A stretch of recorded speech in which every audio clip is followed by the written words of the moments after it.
Welcome back to Marketing Connected. I'm your host, Xin Ying, and this is Agency Agenda, a show that puts the mic in front of agency leaders, diving into how they navigate the ever-evolving advertising landscape. We have in the studio today Kunal Jeswani. Hi. Hello. He is Ogilvy's CEO for ASEAN, based here in Singapore, a role that he just took on this year after leading the Singapore and Malaysia markets for the agency.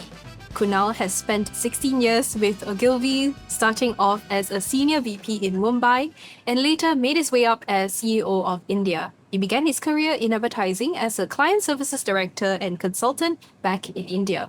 Without further ado, we've got lots to cover with regards to Ogilvy's agenda for the region. Thank you for joining me here today, Kunal. You're welcome. I've actually spent 20 years with Ogilvy. 20? I finished 20 on the 5th of November. Happy anniversary. Thank you. Happy Ogilvy anniversary. Thank you. So I guess we can kick things off Yes, with absolutely. your role covering ASEAN for Ogilvy. In February this year, you took on the ASEAN CEO role. How's it been like for you, and what's been the big priority for you stepping into this regional role? It's been absolutely chaotic. I mean, when you get into a new role, your expectation, or at least my expectation, was that, hey, I'm handling a business, and I'm handling 2 markets, and sure, it's not a big deal. I'll go from 2 to 6. It should be fine. 2 to 6? No big deal. Not a big deal at all. And it's been tough, right? It's been tough for me personally. Not so much managing the width of it, but managing the complexity of it in a particularly challenging year, right? We have fabulous businesses in Singapore, in Malaysia, in Philippines, in Thailand, in Vietnam, in Indonesia. Strong businesses, strong leadership teams, deep history in each of those markets, right? But this year has been a challenge for everyone. We've all started the year with much more positivity and much higher expectations than the year has actually delivered on, right? And it's been a challenge. It's been a challenge getting my head around the issues each market is facing, and helping each market navigate month on month, the different challenges. So, Are we able to maybe just do a quick dive into what some of these challenges might be? I know you've said that it's different for every market, but yeah.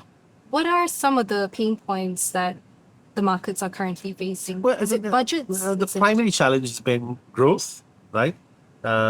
Shrinking client budgets. And that's something we've struggled with month on month, right? And with growth comes everything else, right? Yeah. Because to me, growth is the fuel that drives our business forward. When we grow, it makes a lot of things possible. When we're struggling to grow, it creates all sorts of problems and challenges. And so Ogilvy plays not just in creative and media, but also in commerce, digital transformation, and content Yeah. at scale. So it's kind of like all in, everything creative related. Where do you see the fastest growth within Ogilvy ASEAN? And in terms of markets, what are some markets that you'd be focusing more, maybe to the tail end of 2025 and next year, 2026?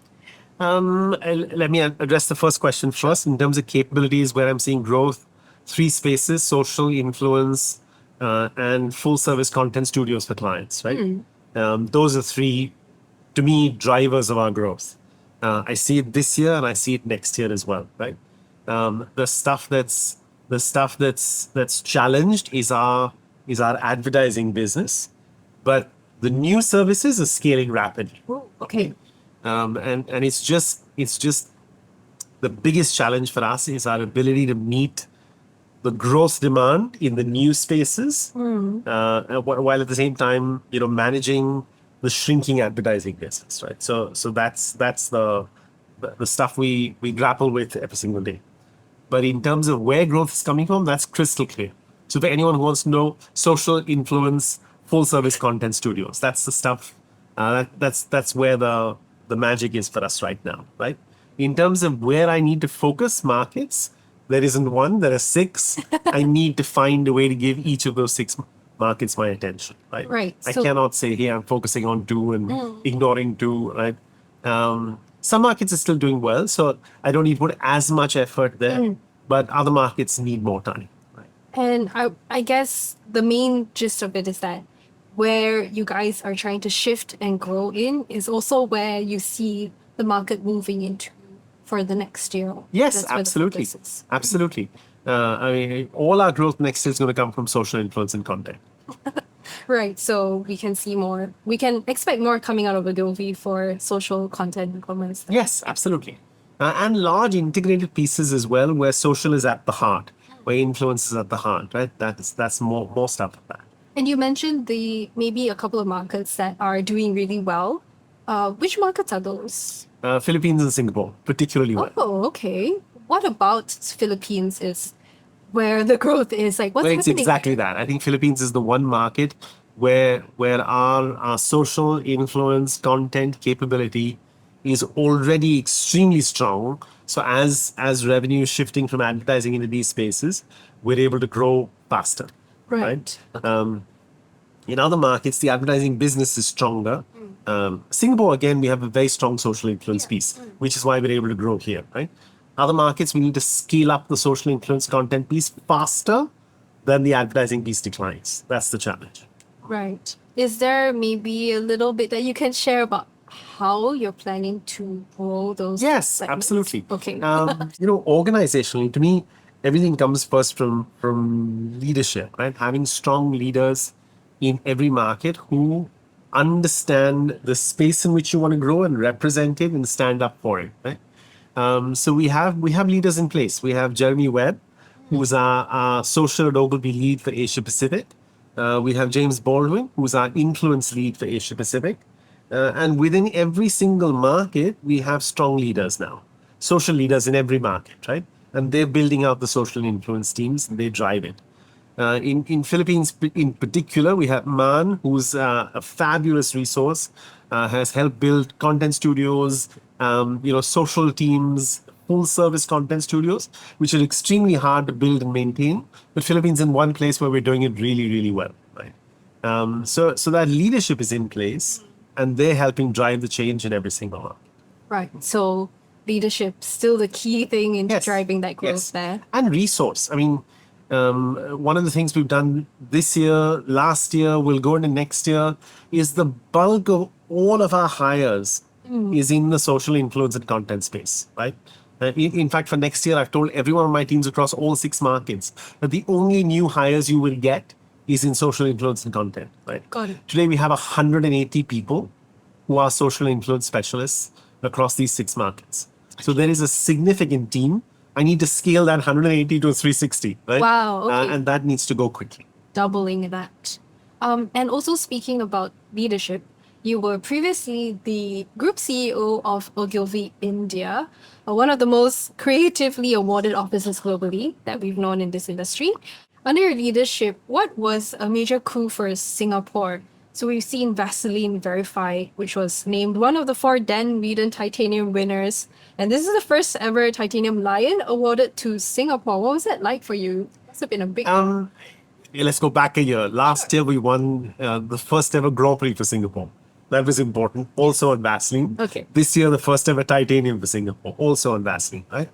Again, full credit to the team. I have little to do with that work. I don't touch it at all, right? We have fabulous leaders in place who've done the hard work over the last 3 to 4 years with the clients to get to a point where the entire client team, the entire agency team is energized and pushing towards better and better work with a clear ideal to say we want to win, right? And we don't want to just go for great work. We want to go for great work that is recognized amongst our peers as the best in the world, right?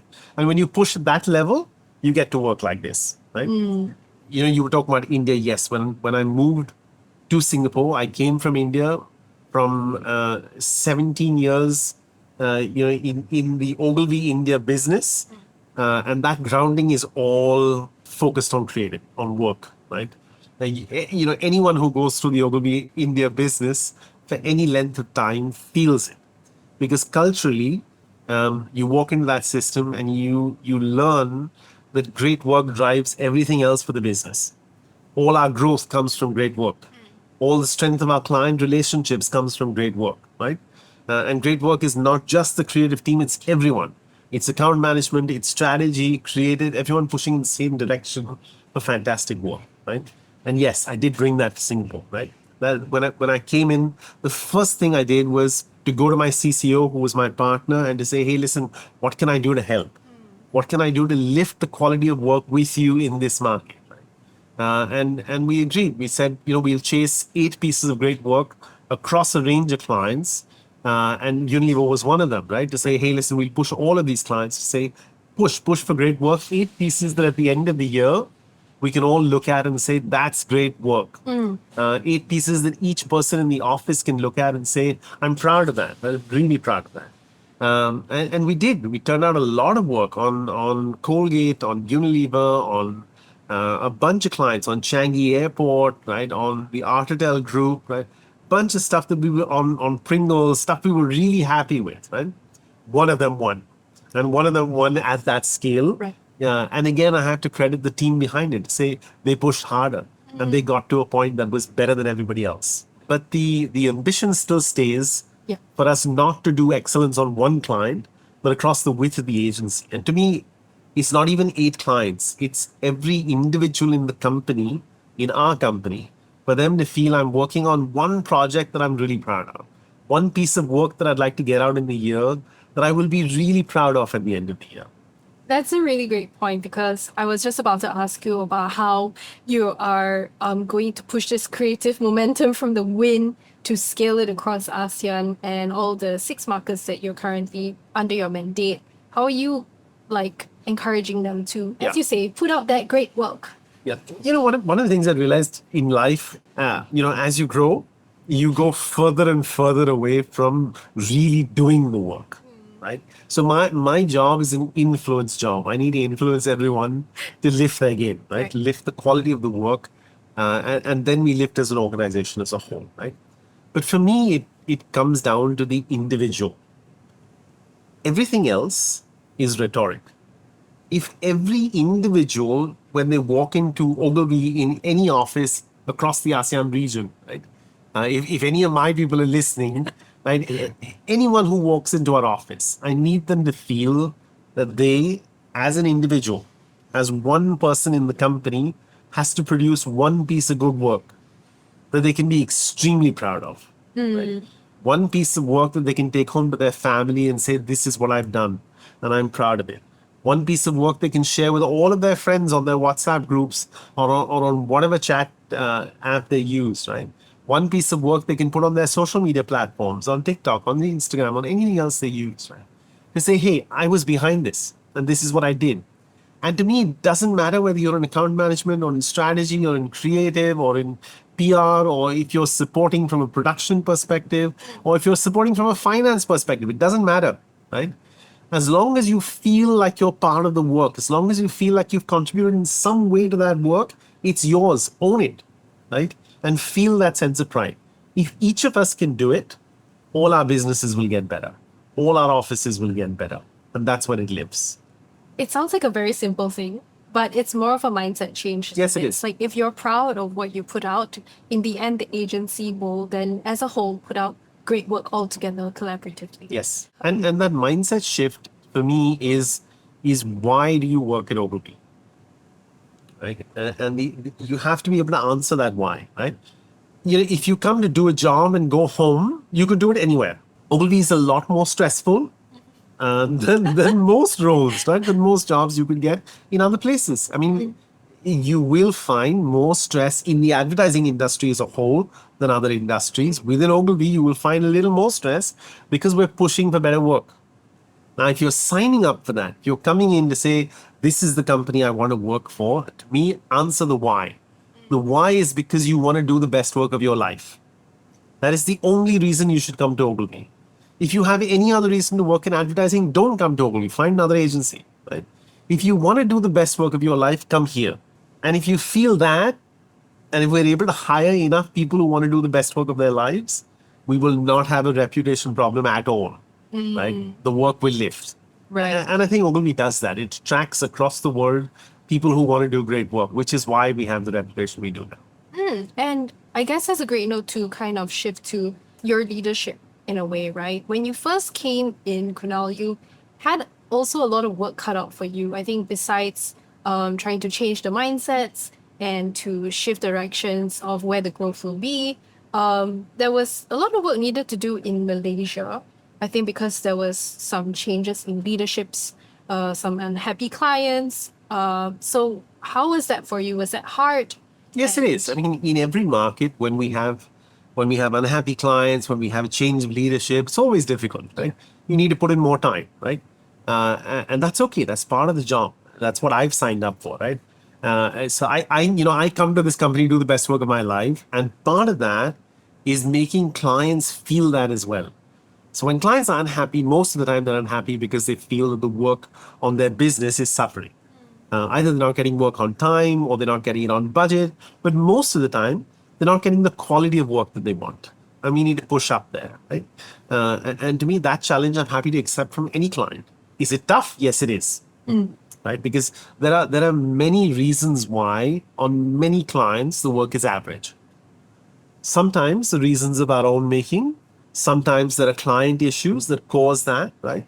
It is hard. It is hard to get from average work to good work. It is insanely hard to get from good work to great work. But if a client calls me and says, I want to get to great, I am more than happy to go down that journey with the client. Right. And in a sense, you're like a firefighter popping down to Malaysia from Singapore. Yes, to, I like, am. deal with the issues. Yes, I am. I'm a firefighter. I'm a janitor. I'm everything I need to be to do the best work of our lives, right? And to make sure clients are on that path with us. So with all these changes that are currently happening with WPP at Ogilvy, we've got Devika's promotion to WPP COO. We have Laurent assuming the role of global Ogilvy CEO. These are really big changes right at the top. How do these reshuffles impact your ambitions and the autonomy of Ogilvy ASEAN? Well, so far they haven't impacted me at all, right? Because it's all new. Yeah. Right? I'm sure, Devika is grappling with her role, figuring out what to do next. Laurent is grappling with his role and figuring out what to do next. It'll come, right? I'm sure they will have a vision of their own, and that vision will get cascaded to markets, and it'll come. But so far, I have to build my own vision and chase it, which is what I'm doing. Okay. Another recent change would have been that WPP realigned Gray from under the AKQA group to report under Ogilvy. Yes. Globally, really big news there. But Gray will remain a standalone brand within the Ogilvy network, not Yes. merged in fully. Yes. So kind of taking it back to a regional level, can you shed light on how things are panning out with this merge / not really a merge situation with Gray? Okay, let me try and explain this Sure. as simply as I can. Even before Gray was aligned to Ogilvy was already a house of brands, right? We run multiple agency brands around the world. We run the Ogilvy brand, we run the David brand in many parts of the world. It is extremely strong, that brand, right? With great teams and great people behind it. We run the Ingo brand, again, great brand, great teams, great people, great work, right? All of these are managed by Ogilvy, right? So it's the Ogilvy group. Under that, there is a house of brands. Gray is one more brand, right? So the great teams, still exist in all the markets. The brand still exists, and the work will still be Gray work, right? We will still continue to run the Ogilvy brand, the David brand, the Ingo brand, and the Gray brand. They will all be managed by the Ogilvy. Right. So it's still a standalone brand, just under the Ogilvy Yes. umbrella. Yes. Then how are you ensuring integration yet distinction between both of these iconic brands? So we collaborate where we can, where we can share learnings, where we can share best practices. I'm in touch with Gray leadership here in Singapore, in Malaysia, and we learn from each other, right? Where it makes sense for us to collaborate, we will. Okay. Right? Whether that is operationally, whether that is with people, whether that is on brands, we will. Right? The intent of managing both brands together is that you make the most of everything that you have. Make the most of resources, you make the most of processes, you learn from each other, and you grow together. Right. So there's no real intention to say spread across the talent, the resources in that sense. We might, I don't know right now, Okay. right? But again, it's just what makes sense. What makes sense for a client, primarily, right?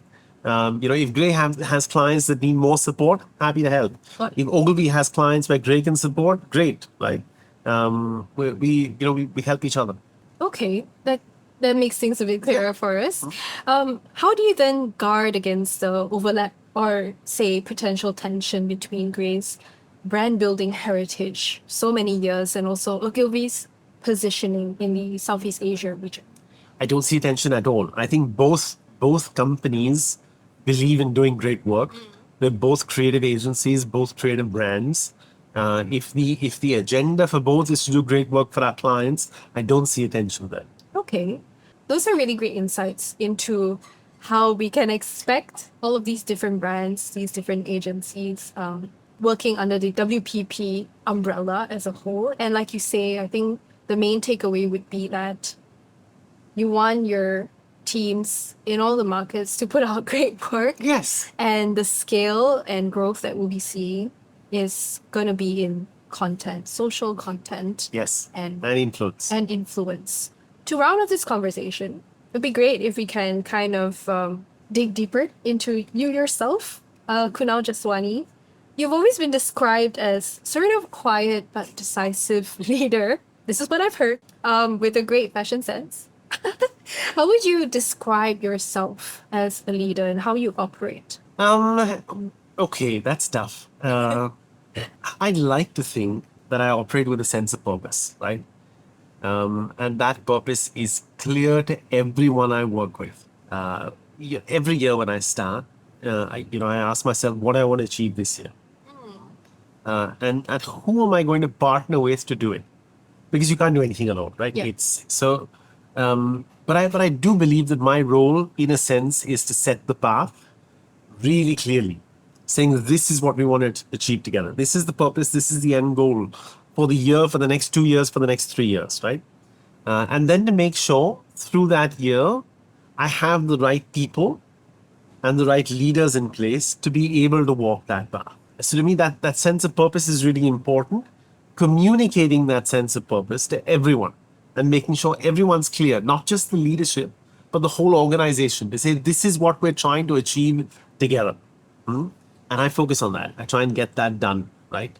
And then for the rest of the year, I'm the kind of person who's looking for problems to solve. Right. So I keep reminding myself of the purpose. I keep reminding myself of the path.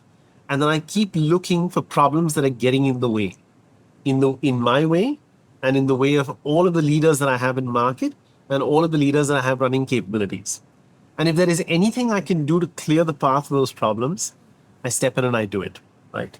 And that's pretty much everything. That's a very good description of how you would aspire to lead and also how you do lead. Would you say you have any final words as to what our listeners can expect to see from Ogilvy moving forward into 2026? Oh, more great work. That's easy, right? Okay, so what you will see from us, for anyone who's listening, is more great work, right? Where do you go from a Grand Prix and from a titanium? You aspire for more. I don't know what we will get to, right? To me, the awards game is a game, right? You play it. But besides that, I think what you should look forward to, what anyone in Ogilvy should look forward to, is more great work. Work you enjoy, work you're proud of, work you want to share with your friends. That's the goal, right? That's what you can expect. What you can also expect is a whole lot more investment and growth in the spaces of social influence and content. So as a client, if that's a space you're interested in, call us. As an individual in the industry, if that's a space you think you're fantastic at, call us, right? We'd love to have that conversation. Right. Looking forward to seeing all the great work posted on all of Ogilvy's social media and even your own. And on that note, thank you again so much, Kunal. Thank you. It was lovely to be here. Thank you. And to the listeners out there, fear not. Although this interview with Kunal Jeswani of Ogilvy is over, we've got lots of other episodes for you to catch on Marketing Connected, on your go-to podcast platforms, or even on YouTube. Be sure to follow us on Marketing Interactive social media such as Telegram, Instagram, Facebook, and LinkedIn to get alerts on new podcast episodes. Once again, thank you for tuning in to Marketing Connected, brought to you by Marketing Interactive.